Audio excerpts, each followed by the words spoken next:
Mari kita lihat, may yashfa syafa'atan hasanatan yakul lahu nasibum minha wa may yashfa' syafa'atan sayyi'atan yakul lahu kiflum minha wa kana Allahu ala kulli syai'in muqita.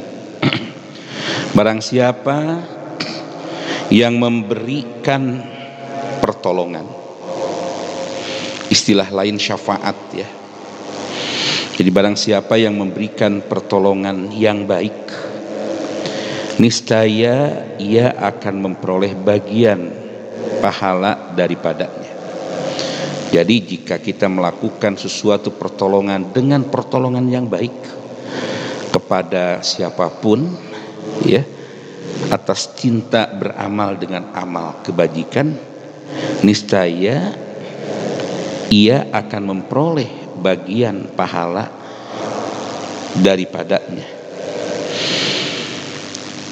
Sedangkan di dalam ayat selanjutnya dinyatakan, barang siapa memberi pertolongan yang buruk, pertolongan yang buruk ya, niscaya ia akan memikul bagian dosa daripadanya. Ini jelas ya, jadi melakukan hal-hal pertolongan yang baik baginya akan kebagian pahalanya.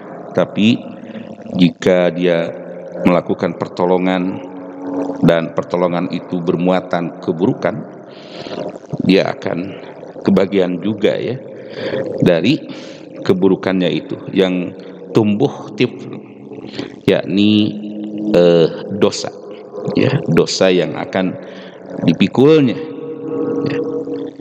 Jelas ini ayat yang pertama. Lanjutnya, wa idza hayyitum bi tahiyyatin fahayyu bi ahsana minha aw rudduha. Apabila kalian diberi suatu penghormatan, sebuah amal-amal yang syarat dengan kebaikan ya, maka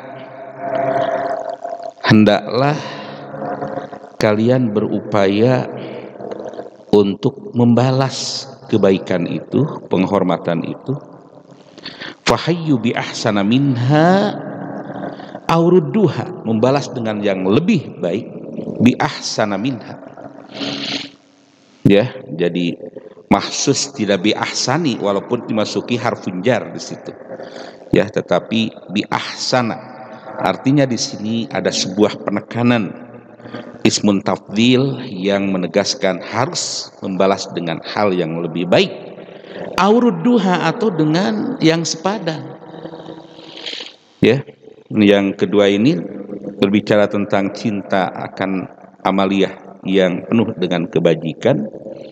Jika kita mendapatkan kebajikan, penghormatan, maka balaslah penghormatan itu dengan yang lebih baik ya, atau sepadan dengan penghormatan yang diberikan kepada kalian. Nah, dalam konteks ayat ini Allah menyatakan bahwa mereka yang selalu berbuat amaliyah, kebajikan-kebajikan itu, lalu ia membalasnya dengan kebajikan-kebajikan pula ataupun yang lebih baik dari itu, Allah menyatakan innallaha ala kulli syai'in hasiba. Sesungguhnya Allah itu maha mengetahui atas segala sesuatu, dan Allah lah yang maha memperhitungkan. Artinya hasiba di sini memiliki makna apa yang kita lakukan ini akan dipertanggungjawabkan kelak di hadapan Allah Subhanahu wa taala. Ya. Allahu la ilaha illa huwa la yajma'annakum ila yaumil qiyamah la raiba fihi wa man asdaqu minallahi haditha. Sesungguhnya dialah Allah yang akan menghimpun hamba-hambanya kelak di hari kiamat, dan tidak ada sedikit pun keraguan dari apa yang ditetapkan oleh Allah Oleh karena itu, bagi orang-orang yang berusaha untuk menggapai hal yang terbaik, asdaqu, ismun tafdil juga di situ. Ismun tafdil adalah isim yang menegaskan lebih, gitu ya, terbaik, terhebat, terbenar, lebih benar, asdaqun. Nah, di sini Allah memberikan sebuah pertanyaan yang tidak membutuhkan sebuah jawaban, ya. Waman asdaqu minallahi haditha, dan siapakah orang yang lebih benar perkataannya daripada Allah? Ya jelas hanyalah Allah yang paling benar, ya. Kata Ar-Raghib menegaskan bahwa asyaf'u itu memasukkan sesuatu kepada yang serupa dengannya. Asy-syafa'ah masuk kepada orang lain untuk menolongnya dan meminta daripadanya nasibun, kiplun, mukita.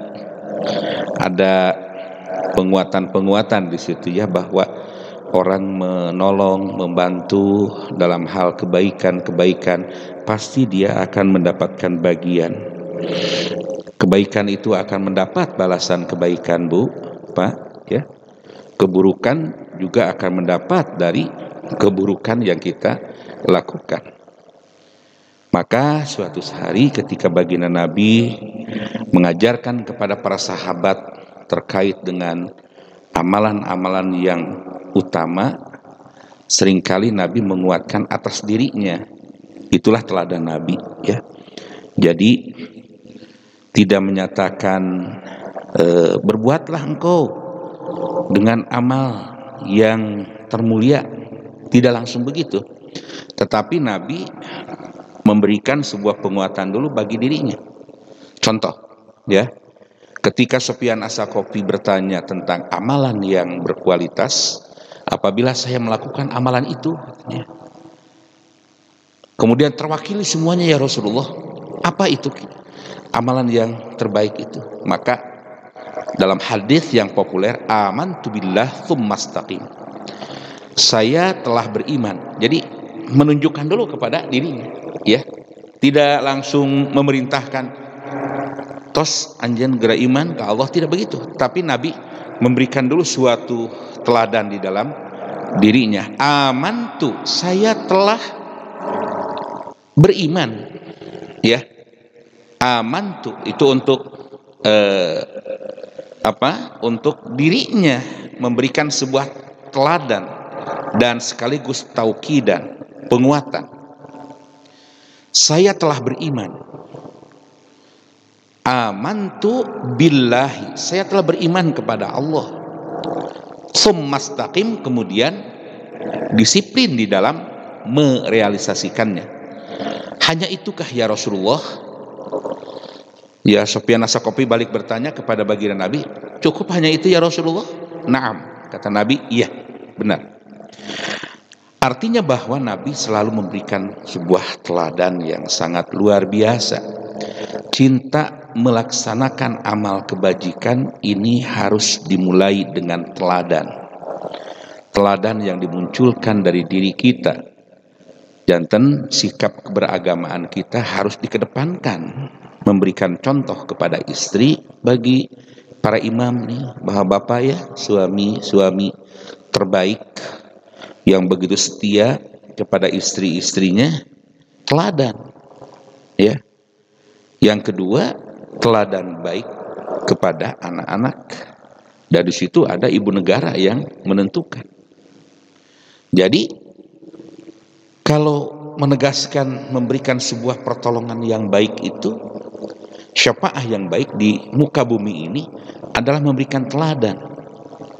Jika hal itu dapat direalisasikan, maka anak-anak kita akan meneladani bagaimana sepak terjang ayah dan ibu, ya.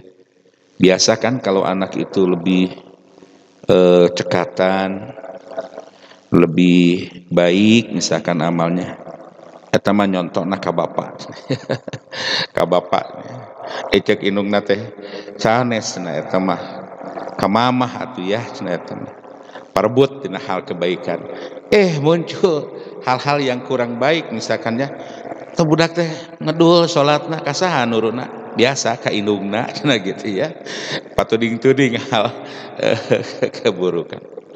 Padahal sekali lagi bahwa anak itu anugerah rezeki yang Allah berikan kepada setiap hamba, la qimatalahu, tak ternilai harganya ya.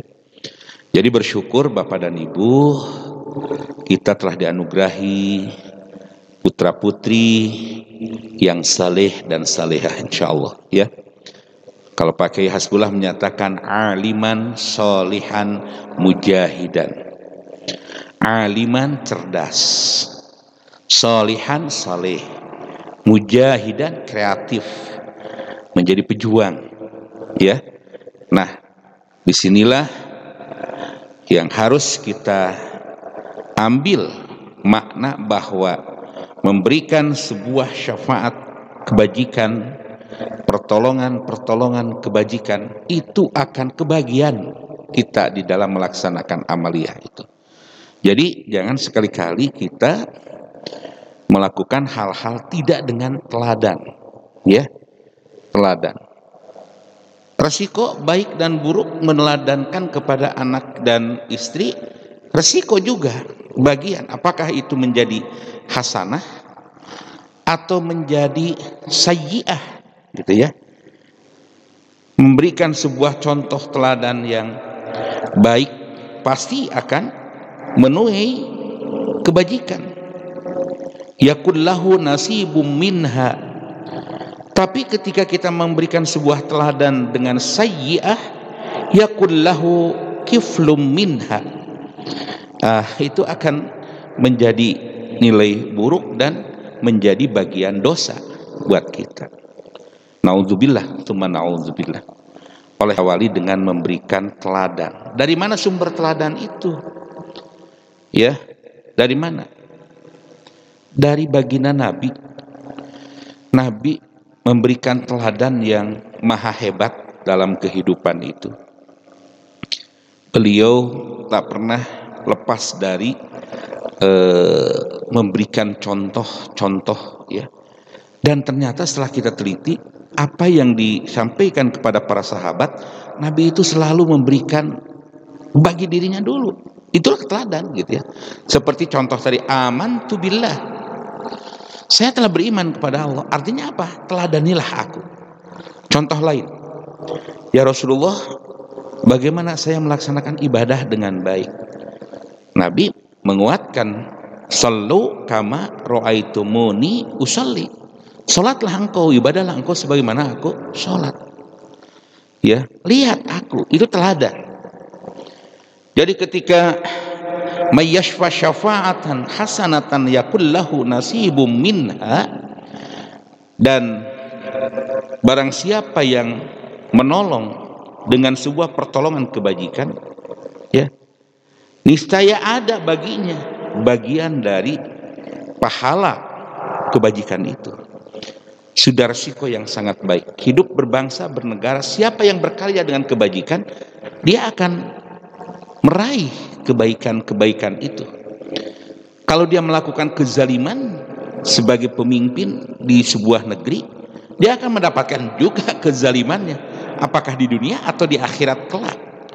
Jangan lupa Bapak dan Ibu sekalian, jika melakukan hal-hal yang terbaik itu tidak disimpan nanti juga gitu ya.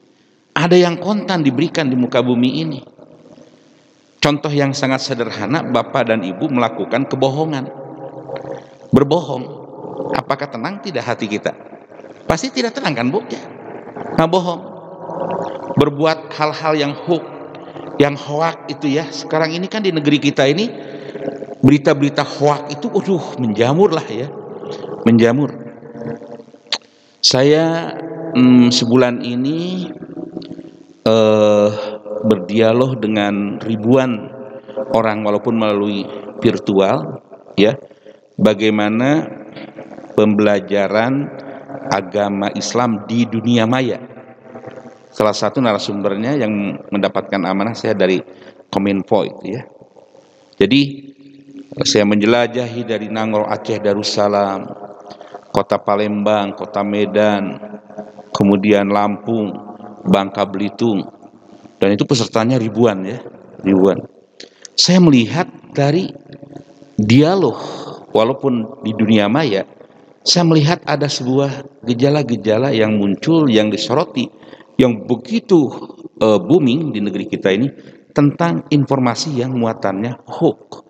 Itulah konten negatif, ya, konten negatif. Jika kebohongan itu sudah menjalar, maka negeri itu akan mendapatkan azab dari Allah Subhanahu wa taala, ya. Saya berpikir boleh jadi apa yang Allah berikan ujian yang cukup berkepanjangan, ya, pandemi COVID-19 ini bagian dari azab bagi orang-orang kafir, dan bagi orang yang beriman itulah ujian untuk menghantarkan dia kepada tempat yang mahmudah, ya. Nah, kita rasakan, kita nikmati jamuan ini, tapi tetap kita kembalikan kepada Allah Azza wa Jalla. Jadi kebohongan-kebohongan itu, waduh Pak, ya, gimana ini caranya agar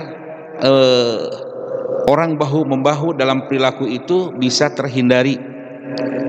Ya, saya memberikan 3 langkah yang harus diperhatikan. Pertama, Islam mengajarkan ya ayyuhallazina amanu in ja'akum fasikun binaba'in fatabayyanu. Wahai orang-orang yang benar-benar telah beriman, apabila datang kepadamu orang-orang fasik menyampaikan sebuah informasi, berita, fatabayyanu, maka ambillah sikap tabayun. Tabayun, klarifikasi, cek kebenarannya. Benarkah ini bermuatan politik? Benarkah ini bermuatan ekonomi? Benarkah ini bermuatan pada langkah-langkah kedustaan? Itu tidak akan lepas dari 3 itu ya. Kalau sudah menyangkut kepada politik, ekonomi, dan kabar-kabar yang penuh dengan kedustaan, itu syarat sekali pada kesempatan ini. Jadi Bapak dan Ibu sekalian, kita harus waspada. Jika ayat ini mengajarkan kepada kita cinta akan kebajikan, maka fenomena atau gejala yang ada di tengah-tengah masyarakat ini, kita harus menonjolkan bagaimana sifat tabayun dengan berbagai informasi yang begitu cepat, informasi yang begitu tak berbatas, informasi yang begitu banyak, ya. Jika kita biarkan itu bisa bahaya. Jika kita biarkan itu bisa berpengaruh besar terhadap anak cucu kita, ya. Itu yang pertama. Kemudian yang kedua, Allah menyatakan wa idza huyyitum bi tahiyyatin fahayyu bi ahsana minha aw rudduha innallaha ala kulli syai'in hasiba. Ayat yang kedua, ayat ke-86-nya, Allah berpesan, dan apabila kalian mendapatkan sebuah kebajikan dari orang lain, penghormatan dari orang lain, fahayyu bi ahsana minha, maka balaslah kebaikan itu bi ahsana minha, dengan yang lebih baik. Artinya ketika kita mendapatkan sesuatu kebajikan, berlakukanlah kita melakukan kebajikan yang lebih dari itu, ya. Jangan biarkan. Aurudduha, atau yang minimalnya adalah yang sepadan dengan apa yang dia lakukan. Ta'awanu 'alal birri wat taqwa. Tolong menolonglah kalian yang berbasis pada albir dan takwa. Tolong menolonglah kalian dalam urusan tertentu berbasis albir wat taqwa, kebajikan dan takwa. Wala ta'awanu 'alal itsmi wal 'udwan. Jangan kalian tolong menolong dalam hal perbuatan dosa dan permusuhan. Jelas ya. Di dalam ayat itu menguatkan betapa indahnya orang mendapatkan sebuah penghormatan, amal kebajikan, lalu dia pun membalasnya dengan yang lebih baik atau sepadan dari itu. Wa idza hayyitum bi tahiyyatin fahayyu bi ahsana minha aw rudduha innallaha ala kulli syai'in hasibah. Sesungguhnya Allah Subhanahu wa taala atas segala sesuatu maha memperhitungkan. Artinya apa yang kita lakukan terus akan kita pertanggungjawabkan, ya. Jadi ada peribahasa menyatakan susu dibalas dengan air tuba. Air tuba teh naon, Bu? Aya nu hafal, Bu Haji? Air tuba itu apa? Ya, air susu dibalas dengan air tuba. Cai anu sae gitunya dibalas ku cai anu awon, peribahasanya gitu ya. Artinya ketika kita melakukan sesuatu kebajikan, jika langkah yang pertama tadi teladan, yang kedua ini ada refleksi sikap, ya, dalam ranah afeksi, dalam ranah perilaku kita, dekat dan tipis dengan teladan, ya. Refleksi ini memberikan sesuatu yang indah bagi orang yang memperhatikan bagaimana sikap keberagamaan itu. Tenang, tumakninah, ala bizikrillahi tatmainnul qulub. Ya. Jika di dalam Al-Qur'an dinyatakan sesuatu yang masuk pada ranah al-wuspo, ya, salat yang dimunculkan dari pesan-pesan apa yang terdeklarasikan dari mulai takbir sampai salam, ya. Nah, maka makna-makna di balik itu semua adalah pemaknaan yang sangat fakilah, berkualitas. Disebutlah bahwa itu sebuah kebajikan yang berbasis takwa dan kebajikan yang dinyatakan albir, ya. Suatu hari ketika Nabi berjalan, selepas ia berkumpul di rumah Arkom, dia menemukan seseorang yang kelaparan dan tidak melihat. Lalu Nabi mengambil roti dan memberikannya dengan cara memberikan dihuapan lah gitu, Bu, diberikan. Kemudian yang buta itu mengatakan, terima kasih, Anda ini malaikat dari mana? Lalu Rasul menyatakan, aku ini manusia biasa, bukan malaikat. Aku melihat engkau membutuhkan pertolongan. Aku melihat bahwa engkau membutuhkan perhatian, maka aku berikanlah makanan ini kepadamu. Kemudian yang buta itu berkata, aku sangat benci kepada Muhammad, katanya. Aku sangat benci kepada Muhammad. Siapa itu Muhammad itu? Dia ngaku-ngaku Rasul, dia ngaku-ngaku orang baik. Ya, aku benci kepadanya. Kenapa? Karena dia membawa agama baru. Padahal yang tengah menyuapi itu adalah baginda Nabi yang dia jelek-jelekan gitu ya. Nah, setahun 2 tahun jelang akhir hayat baginda Nabi di Madinah, wafatlah Nabi. Kemudian yang buta itu dia merindukan orang yang menyuapi selepas subuh. Dan Nabi biasa selepas subuh itu tidak tidur, Bapak dan Ibu, ya. Nabi itu biasa keliling melihat suasana di sekitar Madinah. Ketika beliau berada 13 tahun di Mekah, tiap pada subuh dia keliling melihat situasi dan kondisi, ya. Begitupun di Madinah. Dan amalan yang begitu disinyalir dalam beberapa riwayat, Nabi memberikan sebuah perhatian terhadap orang yang buta dan diberikan makanan tiap pagi, ya, suapi dia gitu ya. Begitu Nabi wafat, si buta itu dia kehilangan. Mana katanya malaikat yang selalu menyuapiku tiap pagi, yang selalu memberikan makanan yang sangat aku nikmati. Lalu Abu Bakar As-Siddiq menggantikan posisi Nabi, ya. Orang buta itu disuapi juga oleh Abu Bakar. Jadi Abu Bakar melanjutkan tradisi Nabi untuk memberikan makan kepada orang yang buta itu di Madinah. Suatu hari si laki-laki itu yang buta itu dia berkata, "Anda ini bukan malaikat yang selalu memberikan makanan tiap pagi kepadaku." Kata Abu Bakar, "Ya, aku hanya menggantikannya. Aku sangat merindukan dia." Lalu Abu Bakar bilang, dia sudah dipanggil oleh Allah Subhanahu wa Ta'ala. "Setiap hari aku mendapatkan perlakuan yang begitu menakjubkan," katanya, "untuk menyuapiku dengan penuh kelembutan. Anda itu tidak sama dengan dia." "Lalu apa?" kata Abu Bakar, "lalu apa yang kau lakukan ketika disuapi?"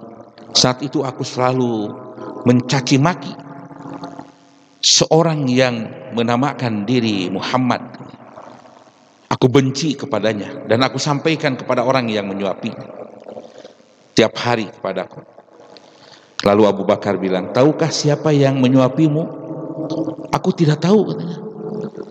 "Orang yang menyuapimu itu adalah Rasul yang mulia Muhammad sallallahu alaihi wasallam." Mendengar itu, orang yang buta itu dia menangis dan dia berkata, "Benarkah? Benarkah bahwa yang menyuapi aku tiap pagi itu adalah Muhammad?" "Ya, dialah Muhammad Rasulullah. Dialah Muhammad sallallahu alaihi wasallam." Saat itulah si buta itu dia menangis dan meratapi sebuah perilakunya. Tapi saat itu pula dia berjanji untuk menjadi orang yang baik. Ya, sejarah mencatat bahwa atas perilaku teladan Nabi yang begitu indah, ya. Padahal dalam konteks ayat ini, wa idza hayyitum bi tahiyyatin fahayyu bi ahsana minha aw rudduha. Nabi mah bapak-bapak dan ibu-ibu bukan mendapatkan balasan kebajikan, tapi cacian dan makian, ya. Ya, kita juga tahu bagaimana Nabi ketika pergi ke Taif, dia mengajak orang untuk melakukan amal-amal kebajikan. Dia anggap dia membawa misi, ya, membawa misi yang akan mencelakakan, katanya, ya. Apa yang terjadi? Dilemparilah dengan batu sampai dia terluka di Taif, ya, di Taif. Tapi dia menjalankan suatu sikap dan perilakunya dengan penuh kesabaran. Jibril pun menghampiri Nabi yang mulia, Muhammad, engkau ini adalah kekasih Allah, kenapa engkau terus diam? Engkau ini kekasih Allah, berdoalah kepada Allah, niscaya Jabal Gubesh akan aku ambil, akan aku tibankan kepada penduduk Taif." Tapi apa yang dilakukan oleh Nabi? Tidak, Jibril, "Allahumma hdi qaumi innahum la ya'lamun." Malah Nabi menyampaikan sebuah doa, "Ya Allah, anugerahkanlah petunjuk kepada kaumku."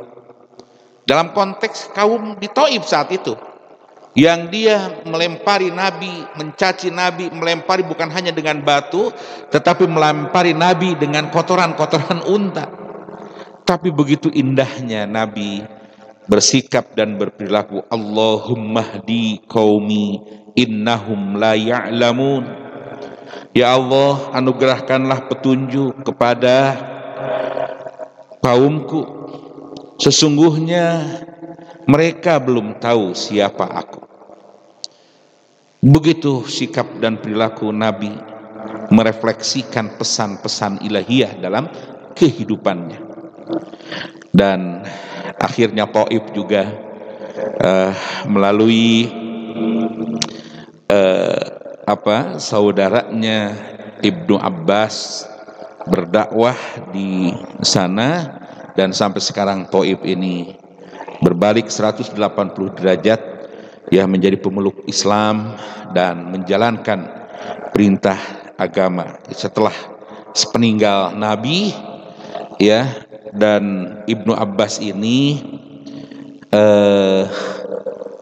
salah satu saudara nisannya, ya, Nabi, Dan ketika dia berusia 13 tahun, suatu malam dia tidak tidur dan berada di rumah Nabi. Kemudian ketika Nabi bangun di sepertiga malam, ya, Nabi kaget. Kok ini anak kecil masih belum tidur, kata Nabi itu. Apa yang kau inginkan? Lalu Ibnu Abbas berkata, aku menyediakan air wudhu buatmu ya Rasulullah. Aku ingin tahu amalan yang kau lakukan di sepertiga malam. Maka saat itulah Nabi yang mulia menyampaikan doa kepada Ibnu Abbas. Doanya selalu saya baca dalam awal ta'lim. Allahumma faqihhu fiddin wa'allimhu ta'wil. Itu menjadi asbabul wurud. Nabi mendoakan Ibnu Abbas, ya Allah jadikanlah dia ahli dalam agama dan ahli di dalam mentakwilkan, menafsirkan ajaran engkau di tengah-tengah umat. Dan suasana Taif yang membangkang kepada Nabi, luluh lantahlah. Siapa yang melanjutkan perjuangan di Taif? Ibnu Abbas. Jadi kalau bapak dan ibu pergi hajian bersama kiblatur, hajian bersama kiblat Darul Hikam, umroh dengan kiblatur, itu ada program ke Taif, ya, ke Taif. Taif itu jarak dari Mekah ke Taif itu 90 kilo. Cukup lama, daerah dingin, ya, daerah dingin. Nah, Bapak dan Ibu sekalian, yang ketiga, kita lanjut. Yang ketiga, dalam ayat ini Allah Subhanahu wa taala menyatakan Allahu la ilaha illahu la yajma'annakum ila yaumil qiyamah la raiba fihi wa man asdaqu minallahi haditha. Ya. Di dalam ayat ini Allah Subhanahu wa taala menyatakan bahwa tidak ada ilah selain Allah. Dialah yang maha kuasa dan sudah pasti Allah akan menghimpunkan kalian kelak di yaumil qiyamah. La yajma'annakum ila yaumil qiyamah la raiba fihi. Tidak ada keraguan. Nanti kita akan dihimpun oleh Allah Subhanahu wa taala di yaumil qiyamah. Sampai Allah Subhanahu wa taala menyatakan waman asdaqu minallahi haditha. Ya. Dan siapa perkataannya yang lebih baik daripada Allah? Ini pertanyaan yang tidak membutuhkan jawaban, ya. Atas keagungan Allah lah semua yang terjadi di muka bumi ini. Atas kudrat dan iradat lah semua terjadi di muka bumi ini, ya. Dan ketika akhir dari perjalanan kita di dunia ini bukan tutup buku, bukan, ya. Justru kita membuka lembaran baru, sebuah kehidupan baru di akhirat kelak, ya. Kehidupan oleh-oleh dari amaliyah kita di muka bumi ini. Apakah keimanan yang akan menjadi saksi nanti di hadapan Allah Subhanahu wa taala, atau sebaliknya?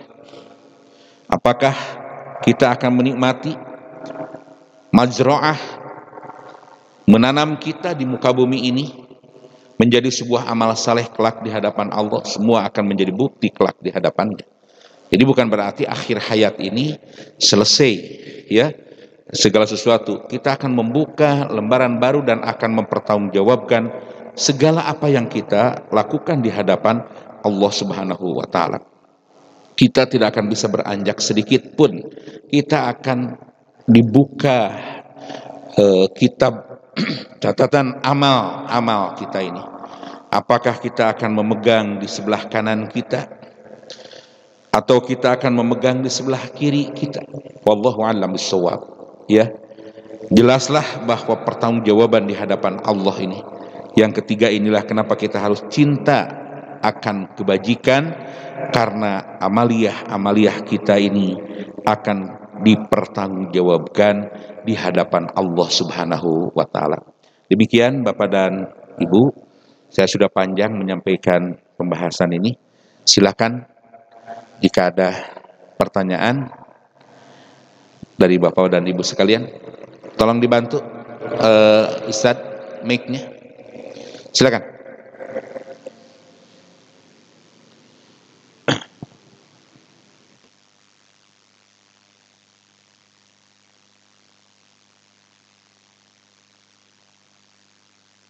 Ada pertanyaan, Pak? Bapak Haji Zakaria? Ada? Pak, mangga kalau ada pertarasan. Ibu? Daya pertarasan? Iya. Mangga nih Ustadz Jenal sudah menyiapkan mic.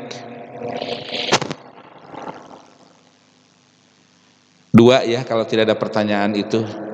1, paham betul apa yang dijelaskan. Yang kedua, boleh jadi ngeblank kapal itu. Ya, terima kasih Bapak dan Ibu sekalian. Ayat ini mengajarkan kepada kita untuk cinta berbuat kebajikan. Kalau kita merunut apa yang dicontohkan oleh baginda Nabi, ayat ini memberikan sebuah pembelajaran yang sangat fundamental pada kita. Pertama adalah teladan, ya. Kita memberikan pertolongan sedikit apapun yang kita lakukan, kita akan kebagian pahalanya. Tapi kalau kita memberikan sesuatu pertolongan keburukan, maka kita juga akan kebagian keburukannya. Jadi Bapak dan Ibu, ketika kita mendapatkan jabatan strategis di muka bumi ini, bukan alhamdulillah, inna lillahi wa inna ilaihi raji'un. Wah, tiba-tiba kita mendapatkan amanah menjadi anggota dewan, alhamdulillah. Bukan, harus inna lillahi wa inna ilaihi raji'un. Karena boleh jadi jabatan itu akan membawa kita kepada kenistaan, nauzubillah. Enak sekali gitu kan kita jadi duduk di kursi yang empuk katakanlah atas jabatan itu. Ingat, betulkah kita bisa menjadi penolong, memberikan syafaat gitu ya terhadap orang yang ada sekitar kita? Belum tentu.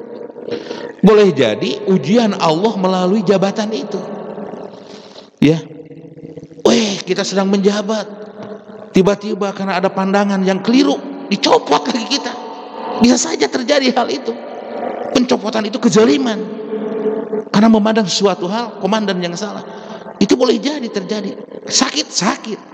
Tapi boleh jadi sakitnya itu adalah sebuah penyelamatan dari Allah Subhanahu wa Ta'ala. Ya, udah jangan bergumul dengan orang-orang zalim. Celaka gitu kan? Kenapa? Karena dia membuat sebuah pertolongan itu atas dasar sayyi'ah, keburukan. Sedangkan dia begitu antusias memegang amanah dengan amanah yang diyakini ini akan dipertanggungjawabkan di hadapan Allah Subhanahu wa Ta'ala. Ya, jadi Bapak dan Ibu sekalian, jangan khawatir dengan segala apa yang Allah jaminkan buat kita. Cinta, melakukan amal kebajikan, pasti dia akan mendapatkan pertolongan dari Allah Subhanahu wa Ta'ala. Bu, Pak, jeung jalmi mah kita gaduh harapan dengan manusia. Nisbilah itu. Ya. Dengan manusia itu sesaat. Boleh jadi ketika berada di alur kepake bisa jadi. Kalau tidak, sudah Pak. Jadi kepada siapa kita harus bersimpuh dan kita curhat? Hanya kepada Allah Subhanahu wa Ta'ala. Allah lah yang akan menjamin kita. Mari kita belajar untuk membuat teladan terbaik. Mari kita refleksikan amal-amal kebajikan dalam seluruh dimensi kehidupan kita, ya. Dan yang ketiga, bagaimana kita selalu mendekatkan diri kepada Allah Subhanahu wa Ta'ala. 3 hal itu akan menyelamatkan kita dalam posisi apapun. Inilah amanah yang harus menjadi ad-dunya majru'atul akhirah.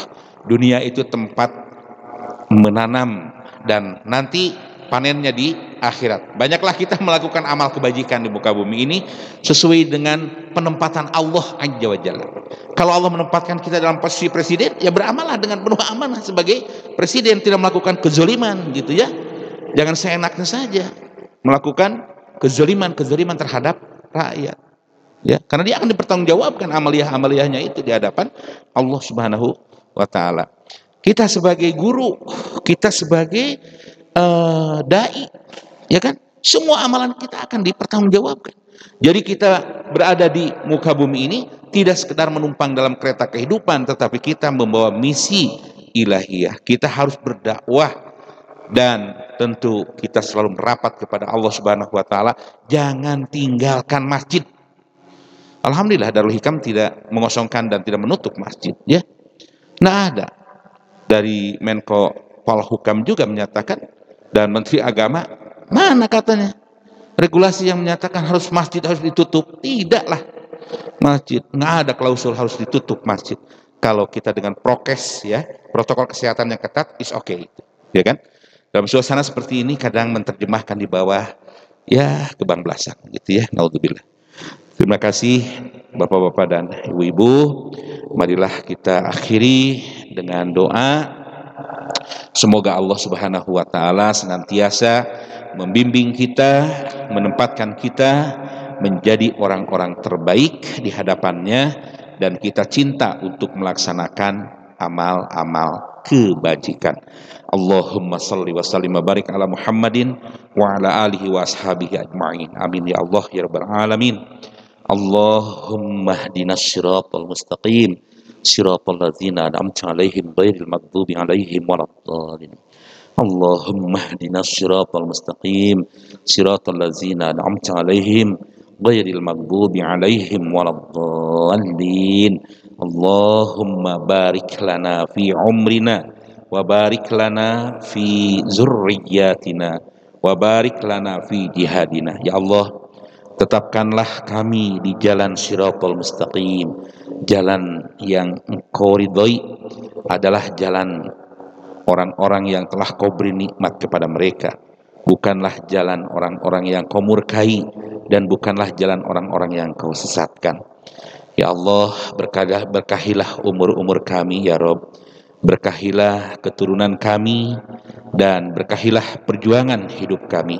Allahumma inna na'udzubika min kulli su'in wa min kulli da'in wa min kulli fitnah. Ya Allah, di masa pandemi COVID-19 ini kami berlindung kepadamu dari setiap keburukan, dari setiap penyakit wabah corona yang begitu meluas, tidak hanya di negeri Kesatuan Republik Indonesia saja, tetapi di belahan dunia. Segeralah angkat ya Rob virus yang Kau utus ke muka bumi ini, sehingga kami bisa menikmati suasana normal, taqarrub kepadamu dengan suasana yang terlepas dari kecurigaan-kecurigaan yang kerap kali muncul dalam diri kami. Ya Allah, kami berlindung kepadamu dari setiap fitnah dan musibah.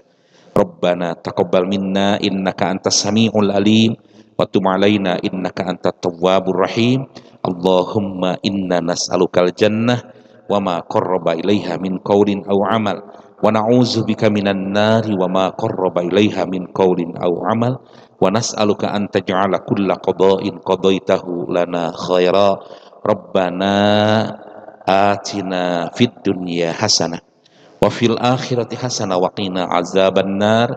Subhana rabbika rabbil izzati amma yasifun, wassalamun alal mursalin walhamdulillahi rabbil alamin.